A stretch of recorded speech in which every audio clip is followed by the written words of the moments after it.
یہ گیتی باز نہیں رہی، ہر زمانے میں مشاہیر آئے، سائنسدان آئے، ڈاکٹر آئے، سکالر آئے، مذہبی رہنما آئے، انبیاء آئے، لیکن کسی کی مکمل تاریخ آج تک محفوظ نہیں ہے۔ جو لوگوں نے جانا گمان کے مطابق جانا، قیافہ لگایا، اور حضرت ابراہیم خلیل اللہ جیسے بلند مرتبہ پیغمبر کی قبر کا فیصلہ نہیں ہو سکا کہ کہاں ہے۔ حضرت موسیٰ کلیم اللہ کے ماننے والے ہزاروں لاکھوں انسان موجود ہیں، آج تک وہ نہیں بتا سکے کہ حضرت موسیٰ کلیم اللہ کی قبر کہاں ہے۔ اللہ کے نظم پیغمبر گزرے، لیکن کسی کی تاریخ محفوظ نہ رہی۔ کبھی آپ نے سوچا کہ آمنہ کے لال، میرے اور آپ کے آقا مولا، مفخر موجودات، سرور کائنات صلی اللہ علیہ وسلم کی زندگی پر اتنا کام آپ کے دور سے لے کر آج تک ہوا ہے، کسی انسانیت کے فرد پر اتنا کام نہیں ہوا۔ آپ حیران ہوں گے کہ حدیث کی ایک قسم ہے جس کو سیر الحدیث کہتے ہیں، وہ حدیث صرف آپ کے عادات اور آپ کے افعال اور آپ کے اقوال بیان کرتی ہے، اور آپ حیران ہوں گے کہ اس حدیث کی قسم میں حضور علیہ السلام کا اٹھنا لکھا گیا، بیٹھنا لکھا گیا، سونا لکھا گیا، جاگنا لکھا گیا، کیا کھاتے تھے، کیا پیتے تھے، کیا آپ کا روزانہ کا شیڈول ہوتا تھا، غرضے کہ آپ کی 63 سالہ زندگی کے ایک ایک لمحے کو محفوظ کر لیا گیا۔ میں آپ سے پوچھتا ہوں، پیغمبر تو اور بھی آئے، رہنما اور بھی آئے، فلاسفر آئے، ان کی زندگیاں محفوظ کیوں نہیں رہیں، اور میرے اور آپ کے آقا مولا کی زندگی اللہ نے محفوظ کیوں رکھی؟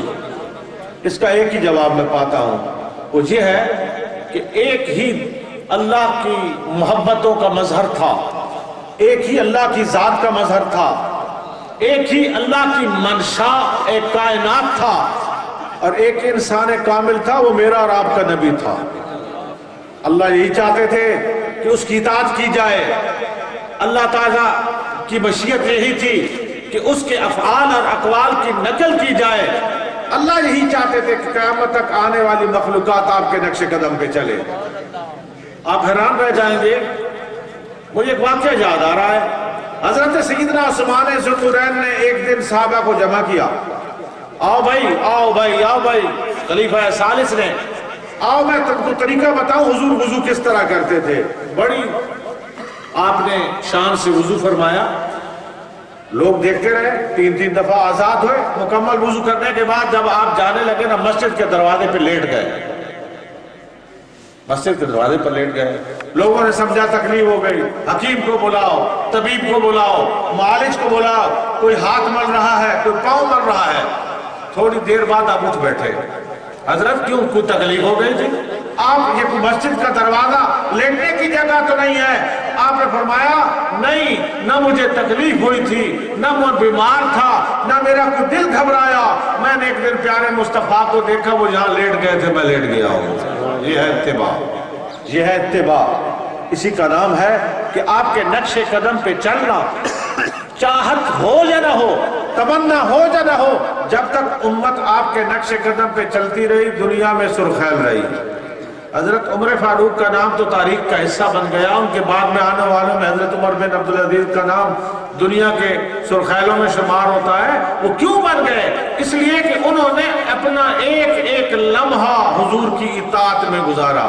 وہ صرف کتابیں جمع کرنے والے نہیں تھے، وہ کال والے نہیں تھے، وہ حال والے تھے، وہ صرف گفتگو والے نہیں تھے، عمل والے تھے، اور انہوں نے حضور علیہ السلام کی زندگی پہ عمل کر کے دکھایا۔ ہم بھی جب تک عمل نہیں کریں گے، ہم بھی جب تک عمل نہیں کریں گے فلاح نہیں پائیں گے۔ ہم بھی جب تک آپ کے نقش قدم، نقش پا کو سامنے رکھ کر اپنی زندگی کو نہیں ڈھالیں گے، اتنے تک ہم کامیاب نہیں ہوں گے۔ دنیا میں بے شک آپ جتنے جلوس نکالتے ہیں نکالیں، جلسے کرتے ہیں کریں، ایونٹ یا کوئی تقریبات ایسی جو ہے نا حضور کے شاہجہاں شان ہے منائیں، لیکن میں اتنی التماس کروں گا کہ حضور علیہ السلام کی اتباع کی طرف بھی ہم کو قدم بڑھانا ہوگا. جب تک حضور کی اتباع نہیں کریں گے اتنے تک فلاح ہمارے قدم نہیں چومے گی. جو آیت کریمہ میں نے پڑھی لَقَدْ كَانَ لَكُمْ فِي رَسُولِ اللَّهِ أُسْوَةٌ حَسَنَةٌ، خالق کائنات فرماتے ہیں، آپ کا میرا رب فرماتا ہے بے شک تمہارے لیے حضور علیہ السلام کی ذات میں بہترین رہنمائی موجود ہے. یہ اتنا لمبا مضمون ہے کہ آپ کا طریقہ تبلیغ کیا تھا، آپ رہنمائی کس طرح کرتے تھے، آپ لوگوں سے کس طرح شفقت سے پیش آتے. صرف ایک حدیث بیان کر کے اپنے مضمون کو میں سمیٹتا ہوں. ایک عربی، ایک دیہاتی ان پڑھ جو مسجد کے آداب سے واقف نہیں تھا، اس کو جو ہے نا پیشاب نے تنگ کیا تو مسجد نبوی کے سین کے درمیان میں کھڑے ہو کے وہ جو ہے نا پیشاب کرنے لگا. لوگ دوڑے. اگر آپ کے ہاں اور میرے ہاں واقعہ ہو جائے تو ہم بھی یہی کریں گے. کوئی ڈنڈا لے کے دوڑا، کسی نے کہا نہ کرو مسجد ہے، کسی نے کہا جو ہے نا یہ کیا کر رہے ہو، مسجد پیشاب کرنے کی جگہ ہے. نہیں ہے.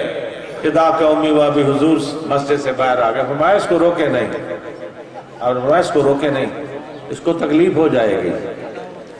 یہ پیشاب کر رہا ہے نا، جو کرنا ہے وہ تو کر چکا نا، اس کو روکے نہیں، اس کو تکلیف ہو جائے گی. اور آپ صلی اللہ علیہ وسلم نے اپنے ہاتھ مبارک سے ڈول لیا اور وہاں بہا دیا اور فرمایا اس کا ازالہ یہ ہے کہ اس کے پانی ڈال دیا جائے.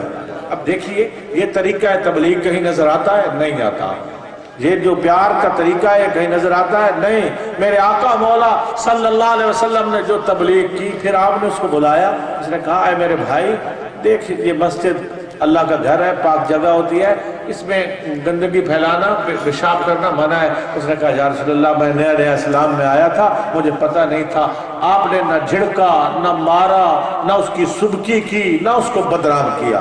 یہ ہے تبلیغ دین کا طریقہ. اگر آپ کسی کو سمجھاتے ہیں تو حضور کا طریقہ ہے جو ہے نا تبلیغ اپنانا ہوگا. اسی طرح حاکموں کے لیے رہنما، ناقص مخلوق کے ناخدا. آپ دیکھیں کہ حاکموں کے لیے جو آپ نے ہدایات فرمائی آج تک کسی نے نہیں فرمائی. ناقص مخلوقات کے لیے ایک عورت مدینے سے باہر گٹھڑی باندھے بیٹھی تھی. پوچھا کیا ہوا ہے مائی؟ حضور نکلے نا مسجد سے، فرمایا جہاں ایک جادوگر آ گیا ہے، یہاں جادوگر آ گیا ہے اور لوگوں پہ جادو کرتا ہے، ان کے باپ دادے کا مذہب چھڑا لیتا ہے. میں اس سے بھاگ کے جا رہی ہوں کہیں اس پر اس کی میز پہ نظر نہ پڑ جائے، لیکن یہ جو افش ہے، یہ جو گٹھڑی ہے بڑی بھاری ہے، میں اٹھا نہیں سکتی. آپ نے فرمایا مائی اگر اجازت ہو تو تیری گٹھڑی میں پہنچا دوں. ہاں بیٹا اللہ تجھ پہ رحمت کرے. ایسا آدمی تو میں نے دیکھا نہیں ہے جو سراپا رحمت ہو. آپ صلی اللہ علیہ وسلم نے اس مائی کی گٹھڑی اٹھائی، مائی آگے آگے، حضور پیچھے پیچھے. کئی میل حضور علیہ السلام جنگل میں جا کے جب اس کی گٹھڑی رکھا ہے نا آنے لگے تو اس نے کہا بیٹا مجھے بتا جا تو کون ہے رحمت کا فرشتہ جس کو اللہ نے بھیجا تھا. آپ نے فرمایا میں وہی محمد ہوں جس سے تو بھاگ کے آ رہی ہے. یہ ہے میرے نبی کی تعلیمات. اس کو اپنانا ہوگا، اس کو اپنانا ہوگا. اور آج کے اس سارے محفل میلاد کا خلاصہ یہی ہے کہ نہ جہاں میں کہیں اما ملی، جو اما ملی تو کہاں ملی، میرے جرم خانہ خراب کو یا بندہ نواز میں آخر میں شکریہ ادا کروں گا. یہ تو رسم رہ گئی ہے، دل کی جو دعا ہوتی ہے وہ اور ہوتی ہے. ڈی سی او صاحب ان کے عملہ نے جس طرح ہماری سپورٹی کی، یا اس کے علاوہ اتنی تنظیموں نے حصہ لیا، میں ایک ایک کا نام نہیں پکار سکتا، لیکن ضرور اپنی بھائی امیر خان اور عزیز اللہ خان کے جمع تاجران میلاد کمیٹی کا نام پکاروں گا کہ وہ نیکی میں اس سے بڑھ کر اللہ انہیں اور توفیق عطا فرمائے. وآخر دعوانا ان الحمدللہ رب العالمین. بطول للمتقین والصلاة والسلام علی رسول محمد وآلہ وصحبہ اجمعین. یا اللہ اپنے حبیب کا صدقہ یا اللہ ہم پہ رحم فرما، یا اللہ ہمارے حالات پہ رحم فرما، یا اللہ ہمارے ملک کے حالات پہ رحم فرما، یا اللہ ہماری معیشت کو مضبوط فرما. یا اللہ یہ جو دہشت گردی کی لعنت اسلام کو بدنام کر رہی ہے، یا اللہ ہمیں سے چھٹکارا عنایت فرما. یا اللہ جن لوگوں نے دام دل میں قدم سخن نے تیرے حبیب کے پیدائش کی خوشی منائی، یا اللہ تو آخرت میں ان کو اپنی رحمت کا سیبان عطا فرما. یا اللہ انہیں حضور علیہ السلام کی شفاعت سے مشفع فرما. بیماروں کی صحت، یا اللہ قرض داروں کو قرض ادا کرنے کی توفیق، پریشان حالوں کی پریشانی کو دور فرما. یا اللہ آئندہ ہمیں یہ توفیق دے کہ تیرے حبیب کا میلاد سے بہتر طریقے میں منا سکیں۔ اللہم انصر من نصر دین محمد